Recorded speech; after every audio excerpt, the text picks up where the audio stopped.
Hello friends, आज हम लोग एक नए टॉपिक के साथ अपने इस वीडियो का आगाज करेंगे। उम्मीद है पिछला वीडियो आप लोगों ने देखा होगा, उसमें हमने मानचित्र के बारे में डायरेक्शन सबको समझा था। इसमें हम लोग वो अप्लाई करते हुए आगे बढ़ेंगे। आज हम लोग ग्लोब के बारे में जानते हैं। ग्लोब होता क्या है, ग्लोब में अक्षांश का क्या काम है, अक्षांश क्या होता है, देशांतर क्या होता है, कर्क रेखा, मकर रेखा और भूमध्य रेखा के बारे में हम लोग इस वीडियो में जानेंगे। सबसे पहले हम लोग ग्लोब के बारे में समझते हैं। ग्लोब क्या है? ग्लोब जो है पृथ्वी का एक छोटा सा नमूना। जैसे हम लोगों ने यहाँ पर समय को थोड़ा देखते हुए हमने पहले ही यहाँ बना रखा है, दो ग्लोब बनाया बनाया हुआ है मैंने। तो ये पृथ्वी का एक छोटा सा नमूना होता है जिसे ग्लोब कहते हैं। पृथ्वी का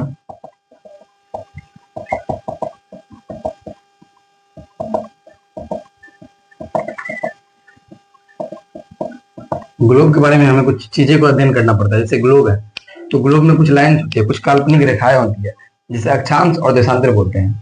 ये जो सीधा वाला लाइन है, जो ये सीधा हमारा लाइन होता है, एक ये दो ग्लोब यहाँ पे हम लोग छोटा छोटा ग्लोब बनाते हैं समझने के लिए। एक ये वाला जो लाइन होता है इस टाइप का, इसको हम लोग अक्षांश बोलते हैं, और ये वाला जो लाइन होता है इस टाइप का, इसको हम लोग देशांतर बोलते हैं। इसके बारे में, इसके संदर्भ में हम लोग समझेंगे अक्षांश क्या है, अक्षांश क्या है और देशांतर क्या है। अक्षांश का क्या काम है? भूमध्य रेखा से भूमध्य रेखा से भूमध्य रेखा से देखिए, भूमध्य रेखा ये है हमारा इक्वेटर, जो बीच वाला लाइन है इसको हम लोग भूमध्य रेखा बोलेंगे।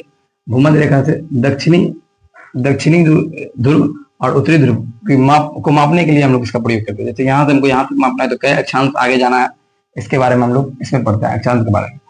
और देशांतर क्या है?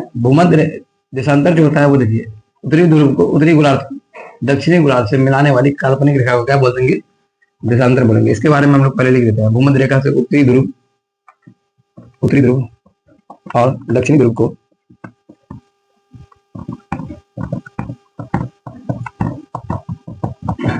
मापने वाली रेखा अक्षांश कहलाती है। इसके बाद हम लोग देशांतर के बारे में लिखेंगे कि उत्तरी गोलार्ध को दक्षिणी गोलार्ध से मिलाने वाली उत्तरी गोलार्ध को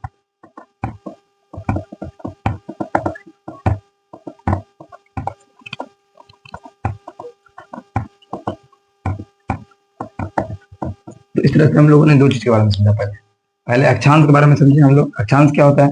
अक्षांश जो होता है वो भूमध्य रेखा से उत्तर और दक्षिण की दूरी को मापने वाली रेखा को हम लोग अक्षांश बोलते हैं। हमको अक्षांश और देशांतर का आवश्यकता किसी भी जगह की स्थिति को समझने के लिए होता है, ठीक है। और देशांतर का क्या काम है? देशांतर के बारे में डेफिनेशन अगर हम लोग लिखेंगे तो उसमें लिखेंगे उत्तरी गोलार्ध को दक्षिणी गोलार्ध से, यानी उत्तरी गोलार्ध को दक्षिणी गोलार्ध से मिलाने वाली काल्पनिक रेखा को हम लोग क्या बोलेंगे? देशांतर बोलेंगे। अब पृथ्वी के ग्लोब पर अक्षांश की संख्या कितनी है और देशांतर की संख्या कितनी है? अक्षांश की संख्या, जैसे ये भूमध्य रेखा से इधर आप लोग, ये हो जाएगा नॉर्थ हेमोस्फीयर और ये हो जाएगा साउथ हेमोस्फीयर, ठीक है। तो अक्षांश जो है वो उधर नॉर्थ में 90 है, साउथ में 90 है, और एक आप लोग यहाँ पर ये वाला बीच वाला एक ये है। तो टोटल अक्षांश 181 हो गया, ठीक है। लैटिट्यूड 181 अक्षांश जो बोलते हैं। ये जो देशांतर है ये 360 है। तो हम लोगों ने यहाँ पर दो तीन चीज सीखा अभी। ग्लोब क्या है, अक्षांश किसे कहते हैं, देशांतर किसे कहते हैं, देशांतर की कुल संख्या कितनी है, अक्षांश की कुल संख्या कितनी है। अब हम लोग यहाँ पर एक चीज देखते हैं, जैसे इक्वेटर है, ये जीरो लाइन है, इक्वेटर, ये समझ में आ रहा है। जीरो लाइन से अगर ऊपर हम लोग उत्तरी गोलार्ध में जाएंगे तो इसको कर्क रेखा, यानी कर्क रेखा के बारे संदर्भ में अगर हम लोग पढ़ेंगे, कर्क रेखा 23.5 डिग्री उत्तरी गोलार्ध, 23.5 डिग्री उत्तरी गोलार्ध, ठीक है। अब एक होता है मकर रेखा 23.5 डिग्री नीचे, यानी भूमध्य रेखा से अगर हम 23.5 डिग्री नीचे आएंगे भूमध्य रेखा से, मकर रेखा के बारे में, मकर रेखा 23.5 डिग्री हमको दक्षिणी गोलार्ध में जाना है।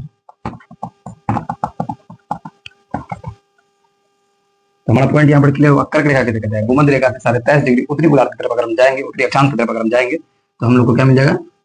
कर्क रेखा मिल जाएगा। भूमध्य रेखा से 23.5 डिग्री दक्षिणी अक्षांश की तरफ हम लोग आएंगे दक्षिण गोलार्ध में, तो हमको क्या मिल जाएगा? मकर रेखा मिल जाएगा। इस तरह से हमारा यहाँ पर ग्लोब का पॉइंट, अक्षांश का पॉइंट, देशांतर का पॉइंट, मकर रेखा, कर्क रेखा का पॉइंट क्लियर हुआ। अब इसके आगे जैसे कर्क रेखा भारत के, हमारा देश यहाँ पर है, ग्लोब में हमारा देश का स्थिति जो है वो ग्लोब में जो भारत की स्थिति है वो किधर है? उत्तर पूर्व में है, ठीक है, नॉर्थ ईस्ट में, ठीक है। तो नॉर्थ ईस्ट में जो भारत की स्थिति है, तो भारत कर्क रेखा जो है भारत के बिल्कुल बीचों बीच होते हुए जाती है, और भारत के लगभग 8 राज्यों से, टोटल 8 राज्यों से गुजरती है। तो ये 8 राज्य आप लोग को बताना है कौन कौन सा है। और उसके बाद हम लोग देखेंगे कि ग्लोब के निर्माता कौन है। ग्लोब बनाने वाले कौन है ये हम लोग देखेंगे। तो ग्लोब के निर्माता कौन है? मार्टिन बेहम, याद रखिएगा मार्टिन बेहम ग्लोब के निर्माता है। तो ये हमारा आज का टॉपिक शॉर्ट में यहाँ तक हुआ। अगला पॉइंट हम लोग पढ़ेंगे कर्क रेखा के बारे में कि कर्क रेखा भारत के कितने राज्यों से होकर गुजरती है, उसके बारे में हम लोग अगले वीडियो में देखेंगे। अगर आप लोगों को ऐसी इंफॉर्मेटिव वीडियो और चाहिए तो इसके लिए हमारे चैनल को सब्सक्राइब करें। धन्यवाद।